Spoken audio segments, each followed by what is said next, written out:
Hello friends, Namaste. Welcome to the best preparation, a YouTube channel for learning English language. To subscribe this channel, please visit YouTube, search the best preparation. When it opens, please click on the subscribe button and notification bell. Thank you. Now, let's move on to today's lesson.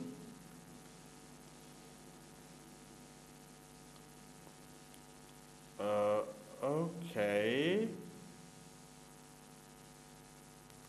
Agree with someone. Agree, disagree. Or we say agree and disagree. Okay? Now, first of all, I would like to talk something about learning, सिकाइ सम्बन्धी केही कुरा गर्न चाहन्छु पहिला म अंग्रेजी सिक्ने सबैको चाहना हुन्छ तर केही मानिसहरूले मात्र राम्रोसँगले अंग्रेजी सिक्न सक्छन् यसको कारण छ मेहनत प्र्याक्टिस त छँदै छ कहिलेकाहीँ मेहनत प्र्याक्टिस हुँदा हुँदै पनि अंग्रेजी नसिकिएको देखिन्छ त्यो भनेको मेहनत र प्र्याक्टिस जत्तिकै महत्त्वपूर्ण कुरा छ विश्वास अब तपाईलाई यो म्याटरमा विश्वास लागेन तपाईले यो भिडियो यसो हेर्नुभयो यसरी कहाँ अंग्रेजी सिकिन्छ भन्ने भावना आयो भित्र भने तपाईले यो सारेर प्र्याक्टिस गरे पनि सिक्नुहुन्न किन भन्दा तपाईमा विश्वासै छैन त्यसकारण कुनै पनि विषय वस्तु सिक्न विश्वास चाहिन्छ यो कुरा मैले जहिले पनि क्लासमा पनि भन्ने गरेको छु विश्वास हुनु पर्यो तपाईले यो त दैनिक जीवनमा प्रयोग भइरहने कुरा पो रहेछ यो कुरा जान्नु पर्ने पो रहेछ भनेर लाग्नुभयो भने विश्वास नगरी 4 घण्टा पढ्नु र विश्वास गरेर 1 घण्टा पढ्नु त्यो 1 घण्टाले जान्ने भन्छ मान्छे भनेपछि विश्वास हुनुपर्छ र यो भन्दा अगाडि अपलोड गरेको भिडियोमा मैले अलवेज डिसएग्री भन्ने एउटा लास्टमा एउटा टपिक राखिदिएको थिएँ त्यसमा धेरै कुराहरू सोध्नु भएको छ मलाई अनि अग्री गर्दा चाहिँ के गर्ने डिसएग्री मात्रै त गरिदैन भनेर भन्नुभएको छ त्यसकारणले मैले दुवै मिक्स गरेर लिएर आएको छु अत्यन्तै मेहनत गरेर बनाइएको भिडियो छ अन्तिमसम्म यो भिडियो हेर्नु होला ओके यहाँ हेर्नुहोस् कसैसँग सहमत हुने कुरा छ है आज सहमत हुने कुरा छ भन्नुको मतलब कसैले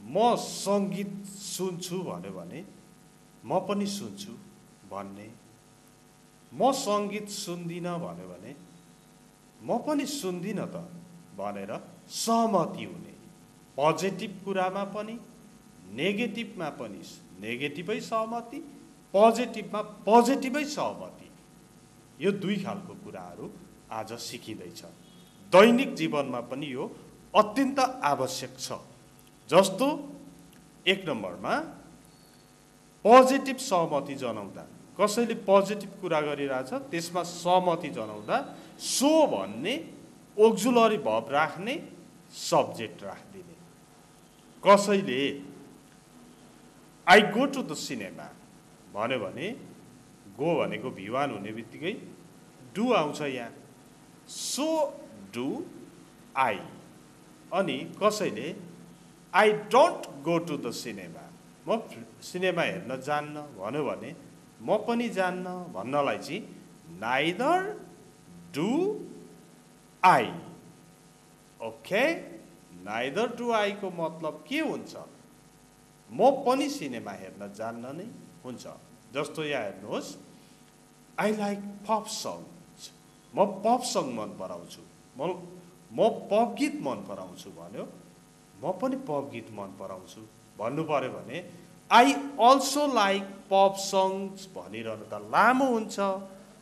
खासमा चाहिँ बोल्दा चाहिँ कसरी बोलिन्छ भन्दा आई लाइक पप सङ्ग्स भन्यो साथीले, तपाईँले so do I. So do I means I also like pop songs. Okay, अब 2 नम्बर हेरौँ है।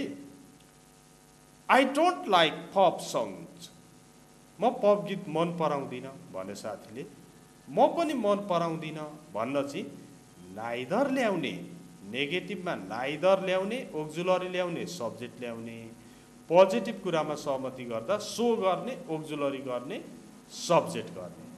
अब हेर्नु है, I don't like pop songs, neither do I भनेको I also don't like pop songs.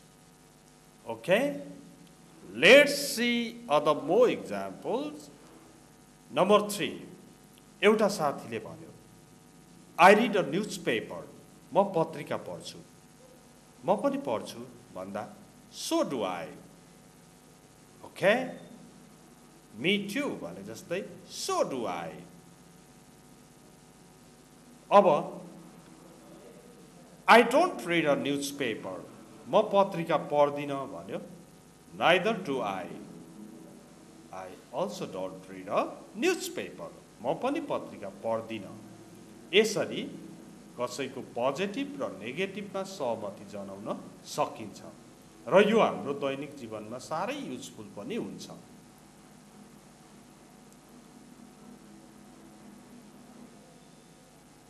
यहाँ हेर्नु, रिना र बिना कुरा गरिरहेका छन्। रिनाले भन्यो त्यहाँ एउटा जब खुलेको थियो, त्यही जबको बारेमा उनीहरू कुरा गर्दैछन्। I applied for the job, मैले जबको लागि अप्लाई गरेँ नि। So did I. I also applied for the job, मैले पनि त्यो जबको लागि अप्लाई गरेँ भनेको हो। I didn't apply for the job, मैले त्यो जबको लागि अप्लाई गरिनँ। Neither did I. Neither did I means I also did not apply for the job, मैले पनि त्यो जबको लागि अप्लाई गरिनँ। Okay, now let's see other examples. अब डु घरमा मात्रै होइन, यो सबै ठाउँमा युज हुन्छ है। जस्तो I can drive a car भन्यो साथीले, म कार चलाउन सक्छु, म पनि कार चलाउन सक्छु। सो क्यान आई, यहाँ जे छ त्यही ल्याएको हो, क्यान थियो यहाँ क्यान ल्याइयो। So can I. आई कान drive a car, neither can I. I also कान ड्राइभ अ कार, म पनि कार चलाउन सक्दिनँ। म कार चलाउन सक्छु भन्दा सो क्यान आई, म पनि सक्छु। सो क्यान आई, म पनि सक्छु। I can't drive a car, म कार चलाउन सक्दिनँ। नाइदर क्यान आई, न म सक्छु भनेपछि म पनि सक्दिनँ भन्ने अर्थ लाग्यो। Okay, 9 number extra practice. अब एक्स्ट्रा प्र्याक्टिस पनि हेरौँ है। आई भन्दा फरक अरू अरू राखेर पनि हुन्छ। जस्तो Ruby is satisfied with her job, Ruby उनको जबबाट जबसँग सन्तुष्ट छिन्। Ruby is satisfied with her job भनेर साथीले भन्यो।